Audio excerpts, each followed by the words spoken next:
And here we are looking at the Wolf Bronski with Medieval Knight E-frame. This figure was released in 1995 as one of the last waves of Exosquad merchandise. As far as I can recall, this figure was never sold in North America. This particular box does have a price tag on it listing US dollars, but it also lists a price of $4.99, which I never saw a general purpose sized E-frame sold for that outside of a secondary market. So, yeah. As I remember it, we were not getting new Exosquad figures on the shelf in 1995, just the reissues of the earlier figures. If anyone can point me at anything that answers whether this was sold in North America or not, please drop a link in the comments. Based on the information on the box, both the figure and the box itself were produced in China. At the time of this recording, the Medieval Knight E-frame was about the 6th rarest figure around. Easier to find than the Cyberview and Gorilla E-frame, but harder to find than the Marsala with Subsonic E-frame or the Special Mission E-frames. So let's take a look at the box. This is a window box, a style that became typical after about Series 3. Like all window style boxes, it has a space to display the E-frame itself, and the pilot. In this case, we see Bronski in his blue jumpsuit. I have to admit, I really like the artwork we see here. Well, the little bit of it that we do see. One of the things I dislike about window style boxes is how the artwork gets crammed up into the left corner on the front of the box, and the rest is simply lost, which really is a shame. From what I can see of the art, this would have been a great image. I would love to get a hold of the artist who made the original image in the hopes that they still have the full image. However doubtful that is. On the hanging panel, we see the Exosquad Reinforcements blast. This blast was applied to a lot of E-frame figures, including Sean Napier with Police Enforcer E-frame, Rita Torres with Field Sergeant E-frame, and Nara Burns with Reconnaissance E-frame, all from Wave 2. Flipping the box over, we see that on the back we get the typical combination of character bio, E-frame system and ordnance card, and battle prep attack plan instructions. Let's check out the bio first. This bio card lists the E-frame as a DG-096 Medieval Knight E-frame, and notes that it is piloted by Wolf Bronski. Ain't nothing nastier than Wolf Bronski. Yes. Anyway, this bio lists him as a command trooper, while the bio card on his original toy listed him as a ground assault officer. I'm not sure if that's a promotion, a demotion, or what, but there it is. The Bronski with the blue suit is a command trooper. Whatever that is. The bio also describes him as being highly educated in the way of war, and the implication is that it's not in the I've been on the front lines kind of war, but in the I've sat in a library and studied numerous books on the topic. Chances are my, master's degree was based on a particular facet of Sun Tzu's The Art of War. Sort of educated. The bio card itself even suggests that Bronski was involved in the design of this E-frame. So Bronski is now a scholar of war and has E-frame design experiences. One day when I wasn't going to an art history lecture. Right, I withdraw my question. The Weapon and System Ordnance card talks about the figures from a quasi-in-universe perspective. Like all E-frame cards, it mentions the Fusion Pack, the Cyberjack, and Clear Vision Protective Shield. And then we get into the individual features of this particular E-frame. It lists an Exospring-powered Serco Mace missile on its right arm. It describes the weapon as being constructed with a high-powered detonator and a Dyna Nitro spikes. I have no clue what that is actually supposed to mean. I did some term searches and could not find anything conclusive, but I do have a theory. Nitro is frequently the shortened form of nitrogen, and dyna is generally considered to be shorthand for dynamic.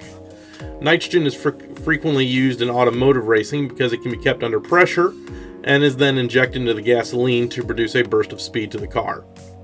So we have nitrogen and dynamic, which could mean that the pods on the mace are meant to be ejected from the larger body before it hits the target. I guess these could be used as a sort of secondary effect in addition to the larger missile. Maybe? I don't know, I'm guessing really. Its left arm is armored with a chroma alloy battle shield that is almost impenetrable by Neo's short-range weapons. Since we saw numerous E-frames taking numerous shots from numerous small arms, and every Neo-Sapien E-frame I can think of is armed with missiles that are mentioned as being long-range, I'm kind of unclear as to what the in-universe point of this is. Most E-frames are capable of shrugging off small arms fire anyway. And then we get to the Neo-piercing laser-launching lance. So, not only does it pierce Neos, but it also launches. I really don't know what to make about that. A lance isn't launched, it's held and used in close-range combat. Somewhat like the Field Sergeant's strike blade we saw Torres use a couple times in Season 1. From an in-universe perspective, I'm uncertain what this is intended to be. On the one hand, it being a lance, and being described as Neo-piercing, implies it's intended to be a close-range weapon.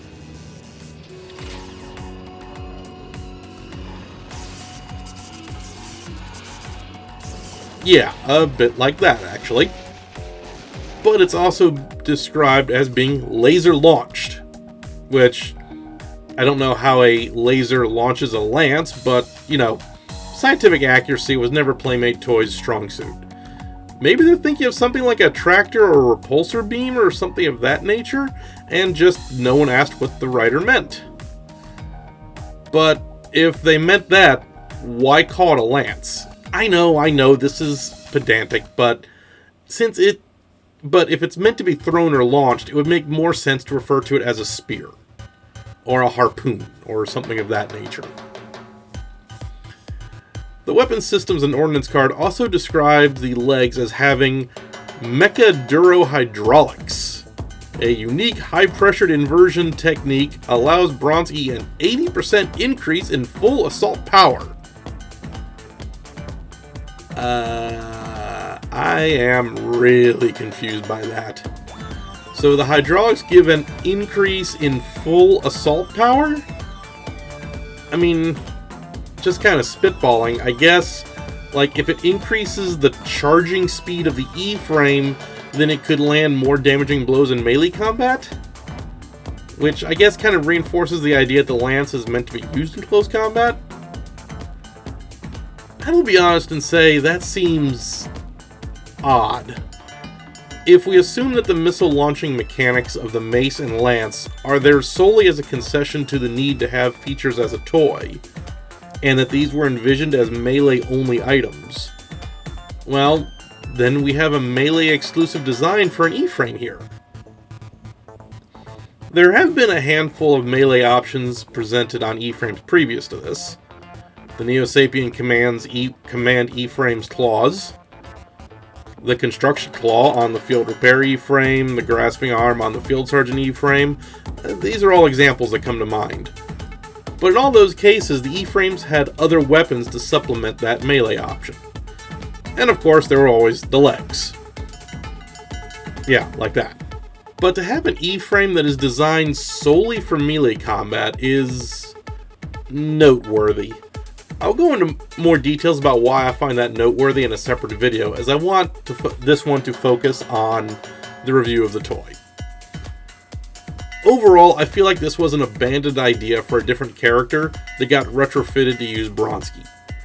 Very little of this feels like it was meant for Bronski, and I'm not just talking about the being a scholar of warfare part. In the other toys in the show, Bronski was very blunt and seemed to enjoy the fact that his E-frame was just one massive missile launcher on legs.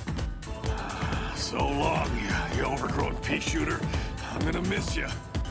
Yeah, it's an overgrown pea shooter.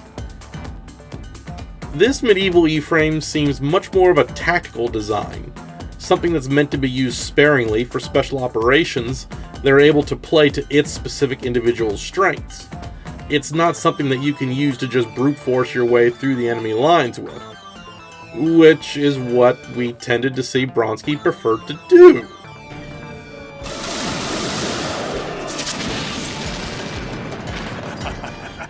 Good hunting, you old crate. So, I don't know. Maybe this was intended for a different character. Maybe it was just Playmates not talking to Universal. I honestly couldn't tell you. From an in-universe perspective, I feel like this E-frame would be meant for someone else. But enough about the box and the in-universe look at it. Let's check out the toy itself. And here we have the actual figure itself. It's pretty comparable to the Series 1 E-frames in terms of detail. As you can see, we've got some sculpted greebling and details on the back, and some armor detail on the side and shoulders, and the shield. Thankfully, it does still have knees. Knees were something that seemed like they were going out of style with the Series 2 E-frames. So like the Nara Burns with Recon E-frame, or the Rita Torres with Field Sergeant E-frame, Draconis, Jinx, Tanaka, none of those E-frames had knees to them. So, like the Neo Sapien Command E-frame, it does have the double hydraulics in the elbow.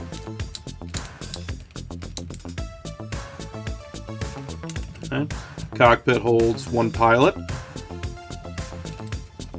So, and the arms are armed appropriately. So, one thing that kind of disappoints me is the shoulder heraldry is not picked out. If you look at the box art and the images on the back of the box, the heraldry is picked out in silver. They are not on the actual figure, which leaves the shoulders looking very bland and very blue.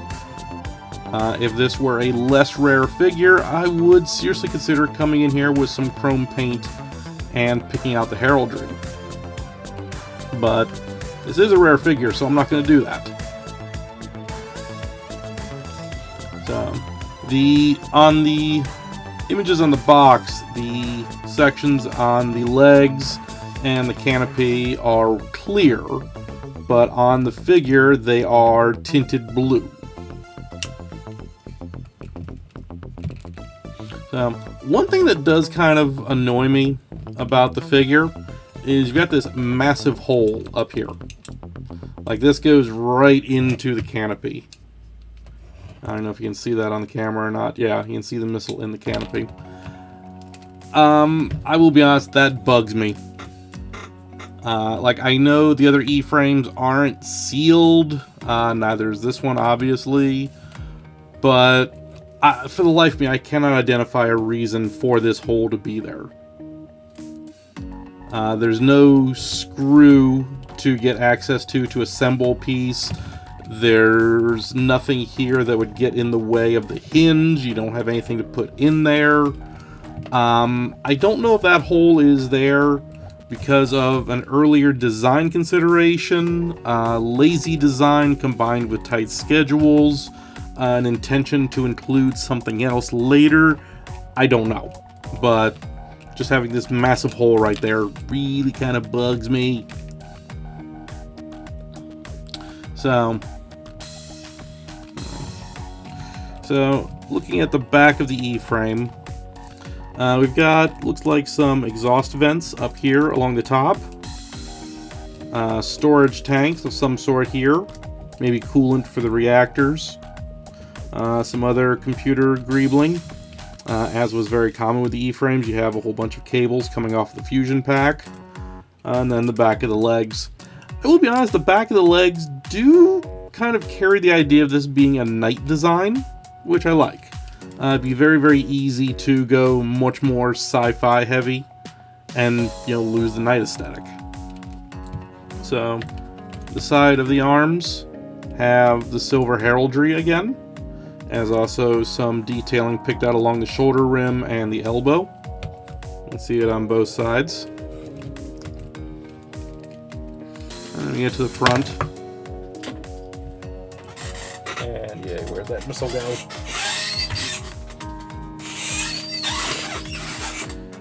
Sorry for that screeching. Need to get a new chair one of these days. So the front of the E-frame, I will be honest, the front of the E-frame does not make me think knight. The front of the E-frame makes me think more like Gundam Buck Rogers than anything else, with the sculpted... I don't even really want to call them vents, because they don't look large enough to be vents. They just look like sculpted detail to have sculpted detail. Along these legs.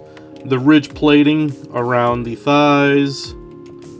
And the oblong canopy for the cockpit with the, I guess, headdress. I don't know, like, I get the image they're trying to go for, like, here's the knight's head, torso, and such. It just seems like they went more techno knight than knight. And they didn't do the techno design very well.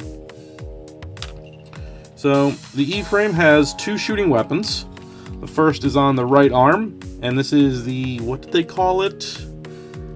The Serco Mace Missile. Okay, and that loads into this launcher here. Okay. And then you fire it by pressing this tab here. Okay. So, I will say, this missile is actually fairly hefty as far as pieces go, particularly for this age. I would say this guy probably weighs 2, possibly 3 ounces. And something I didn't notice originally was it's in actually 2 pieces. You can see a screw right there. That's pretty rare for missiles this size, especially for this time. Again, if this were a less rare figure, I might take a screwdriver to that, pop this apart, and see if there's any unique design work on the inside of this missile. But since it is, I'm not. So the tab of the missile is asymmetrically designed. One fin is larger or thicker than the other, so I can't load it. I can't load it upside down. It physically won't fit in the launcher. I have to fit it in this way. This does have a moderate distance. Going across the distance of my workbench, I can throw it about 8 to 9 inches, I'd say, which is respectable given its age and, again, the weight of the missile. The other arm has the chroma alloy, whatever, however you pronounce that, the shield. Now, the box artwork depicts these 4 barrels as being blasters of some sort, which I very sincerely hope is. Because if it's not, that means this E-frame has exactly 2 shots. And that's definitely not something I want to put in the hands of Bronski. I'm not entirely sure I would put that in the hands of Marsh, for that matter. So, this is the Neo-Piercing Laser Lance. So, if you look closely, you may notice something unique about this missile. Or at least unique as far as Exosquad missiles go. It has no locking notch. Okay? And what that means is, when I insert it into the launcher, there's nothing that actually holds the missile in place.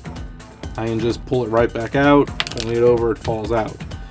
The actual locking mechanism to secure the spring and then fire the missile is all built into the left arm. You'll see when I fire it, this entire section extends out, effectively throwing the missile. So you see like this.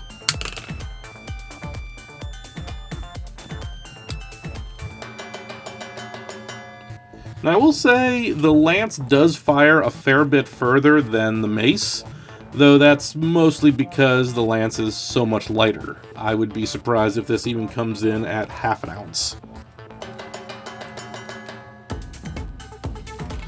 So that's the overall look at the E-frame figure itself. Two things I do want to point out. One, if this E-frame were to make it into the show at some point, I feel like this would not be a missile. This would be a deployable option. Something that's on a chain or a tether or an energy beam or something like that. You know, kind of like, you know, an extension of the grappling hook on Bronski's standard E-frame. So, you know, this would kind of come out so far and, you know, just swing it about. Yeah, kind of like that. So the second thing I do want to point out is the canopy holds shut very, very well. You know, if I were doing this with the Neo Sapien Command E-frame or Marsh's E-frame or anyone else's E-frame, this would open up just from the weight of it. But that's not in this case. And there are two reasons for it. Number one, if you look at it, these dangly bits here actually slot in behind the hinges on the legs. You know, semi-locking the cockpit closed. The second thing is, at the hips, there are two locking peg holes. That you can see the pegs on the cockpit close in, or slot into. So that gives it a very, very strong locking for the cockpit. And there we have the Knight E-frame. Lastly, I want to do one more thing. In the 90s, it was standard practice to use pre-production and prototype builds for the images of toys on the back of the box and in the instructions. This meant there could be differences between the images used in the instructions and the final mass-produced toy. I'd like to look at what differences, if any, the Medieval Knight E-frame has in that regard. So, looking at the images on the back of the box and comparing them to the figure itself, the Knight E-frame seems to have escaped the situation almost entirely. The only difference I can actually spot is the heraldry on the shoulders is not picked out in silver on the figure itself, whereas it is on the back of the box. So, you know, plus or minus as you see fit, I guess. So, and that is my look at Exosquad's Medieval Knight E-frame with Wolf Bronski. Next time I'll be looking at Sean Napier with the Police Enforcer E-frame. But before I finish this video, I'd like to ask you something. During this review, I mentioned that I don't believe the Knight E-frame was originally conceived of to have Bronski as the associated figure, and I laid out my reasons for thinking that. But I'd like to ask you what you think on the topic. Was Bronski always intended to be the pilot from a lore standpoint? Was it meant for another member of Able Squad? Could it have been intended for one of the Resistance characters? I've included a link to a form in the description of this video for that exact question. So if you have a couple minutes, fill that out and tell me your thoughts. When I get enough for a 10 to 12 minute video, I'll revisit the idea and talk about what's mentioned in there. So be sure to keep an eye out for upcoming reviews.